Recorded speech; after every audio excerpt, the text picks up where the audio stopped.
আসসালামু আলাইকুম সুধী দর্শক মণ্ডলী,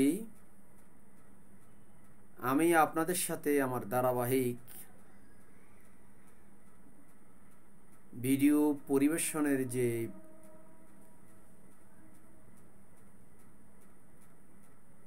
কার্যক্রম সেটির এখন চতুর্থ পর্ব আপনাদেরকে পরিবেশন করছি। বলছিলাম যে খেলাফতের পতনে মুসলিম উম্মাহ কি হারিয়েছে। আমরা মুসলিমরা খেলাফতের পতনে কি ধরনের ক্ষতিগ্রস্ত হয়েছি সেই বিষয়টা আলোচনা করছি। ধারাবাহিকভাবে আপনাদেরকে আমি চেষ্টা করে যাচ্ছি। আমি ক্ষুদ্র মানুষ, তেমন কোনো জ্ঞান নেই। যতটুকু জেনেছি, যতটুকু উপলব্ধি করতে পেরেছি, রাষ্ট্রবিজ্ঞান এবং ইতিহাসের একজন ছাত্র হিসেবে, নগণ্য ছাত্র হিসেবে আমার চোখে যা ধরা পড়েছে, জ্ঞানে আমি যতটুকু বুঝতে পেরেছি, আমি চেষ্টা করছি আপনাদের সাথে বিষয়টা শেয়ার করার জন্যে। যদি আমার ভিডিওগুলি আপনাদের কাছে ভালো লেগে থাকে, কথাগুলি যদি পছন্দ হয়, তাহলে আপনারা লাইক, কমেন্ট এবং শেয়ার করে আমার সাথে থাকবেন, এটাই ভাবছি। আশা করি হতাশ হবেন না। এখন আমি আজকে আপনাদের সাথে লেবানন সম্পর্কে কথা বলবো। আপনারা জানেন, সবার কাছে বলতে গেলে পরিচিত, সচেতন মহলের কাছে, যে লেবানন একটি মধ্যপ্রাচ্যের দেশ, যুদ্ধ বিধ্বস্ত, ক্ষতবিক্ষত একটি দেশ, ইসরায়েলের কাছে অসহায়, প্রতিনিয়তই যুদ্ধের শিকার। বুঝ হওয়ার পর থেকে আমরা দেখছি যে লেবাননকে পিটাচ্ছে ইসরায়েল। এই যে লেবানন ফ্রান্সের থেকে স্বাধীনতা লাভ করে, কিন্তু ফ্রান্স কোনো লেবাননের মালিক ছিল না। লেবানন ছিল দীর্ঘ শত শত বৎসরের খেলাফতেরই একটি গর্বিত উত্তরাধিকার, এবং এটি ছিল তুর্কি ওসমানীয় খেলাফতের অত্যন্ত সমৃদ্ধ একটি জনপদ, যেটি সাম্রাজ্যের অন্তর্ভুক্ত ছিল, অর্থাৎ যাকে আমরা সিরিয়া বলি, সিরিয়ার একটি অংশ ছিল, যা তুর্কি ওসমানীয় খেলাফত নিয়ন্ত্রণ করত। কিন্তু বিশ্বযুদ্ধ পরবর্তীতে, আমি কিন্তু আপনাদেরকে বিশ্বযুদ্ধ বলতে এখানে প্রথম বিশ্বযুদ্ধের কথা বলছি। সবসময় ইসলামিক খেলাফতের ব্যাপারে আপনি প্রথম বিশ্বযুদ্ধকে বুঝে নেবেন। বিশ্বযুদ্ধ পরবর্তীতে যখন তুর্কি ওসমানীয় খেলাফতকে ব্রিটেন এবং ফ্রান্স ভাগাভাগি করে নেয়, তখন লেবাননের ম্যান্ডেট পড়ে ফরাসিদের হাতে, অর্থাৎ ফ্রান্স লেবাননের মালিক হয়ে যায়। ফ্রান্স এই লেবাননকে এমন একটি কায়দা করে শাসন শোষণ করে, এবং এক পর্যায়ে এটা ছেড়ে যায়। যাওয়ার সময় সে লেবাননকে 3টি টুকরো করে যায়। ভূখণ্ডগতভাবে টুকরো করেনি, কিন্তু মনের জগতে আলাদা করে দিয়ে গেছে। লেবাননকে সে এমনভাবে রাজনৈতিক কাঠামো প্রদান করে, রাষ্ট্র কাঠামোটা লেবাননে এমনভাবে গড়ে তোলে ফ্রান্স, যাতে কোনোদিন লেবানিজেরা ঐক্যবদ্ধ হতে না পারে, ঐক্যবদ্ধ থাকতেও না পারে। তারা কি করে? লেবাননের রাষ্ট্রপতির ক্ষমতাটা দেয় খ্রিস্টানদের হাতে,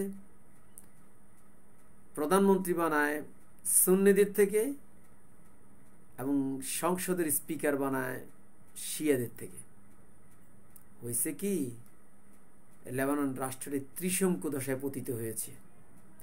যখনই দেশ কখনো বহিরাক্রমণ বা যে কোনো বিষয়ে সার্বভৌমত্বের একটি অ্যাবসলিউট প্রয়োগের প্রশ্ন আসে, তখন কোনো ডিসিশন নিতে পারে না।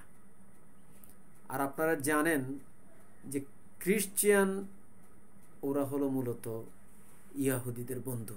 আল্লাহ পাক কোরআনে হাকিমের সূরা মায়েদার 51 নম্বর আয়াতে তিনি বলছেন যে, ও মুমিনেরা, তোমরা কখন ইয়াহুদি এবং নাসারাদের সাথে বন্ধুত্ব করো না,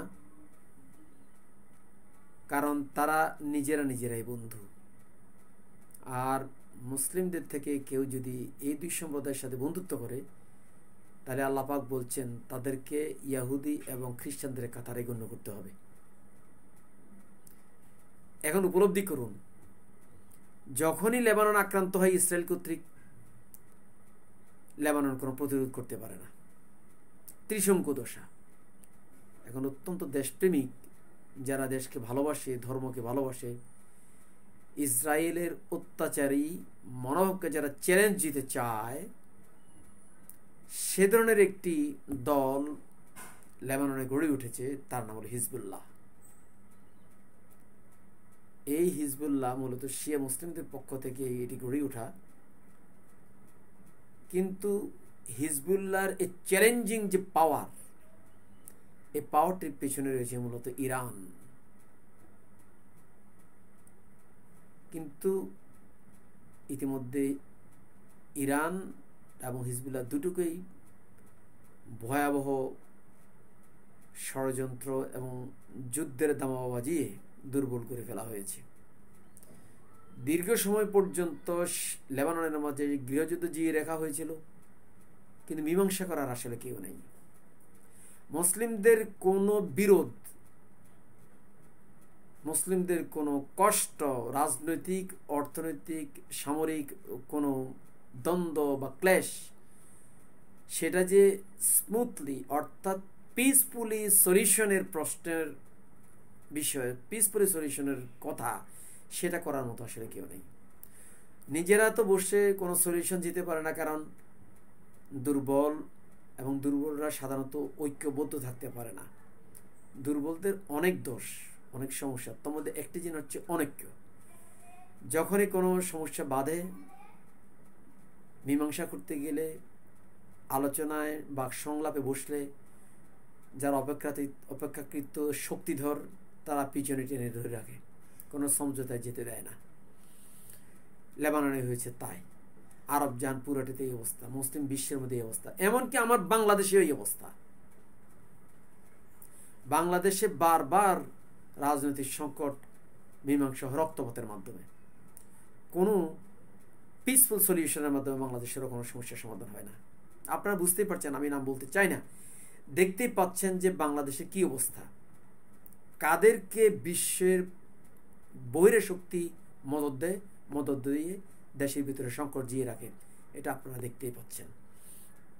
তো বলছিলাম লেবাননের কথা। সেই লেবাননে সংসদের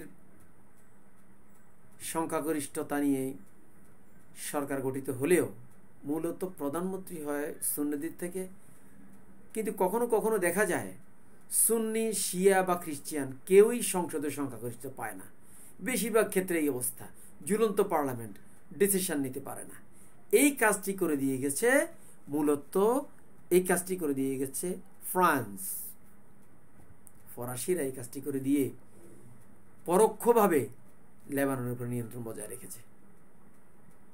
আপনারা দেখতেই পাচ্ছেন যে লেবাননে শিয়া বলেন, সুন্নি বলেন, এদেরকে সমান তালেই এদের উপরে হামলা করছে, বিমান হামলা করছে ইসরায়েল, কিন্তু লেবাননের খ্রিস্টানদের মধ্যে কোনো বিমান হামলা করছে না, খ্রিস্টানদের কোনো ক্ষতি করছে না।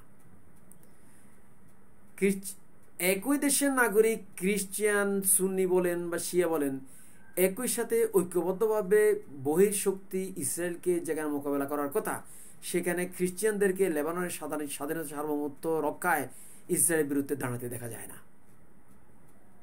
এখন বুঝতে পারছেন আল্লাহর কালামের যে সত্যতা কিভাবে প্রমাণিত হলো।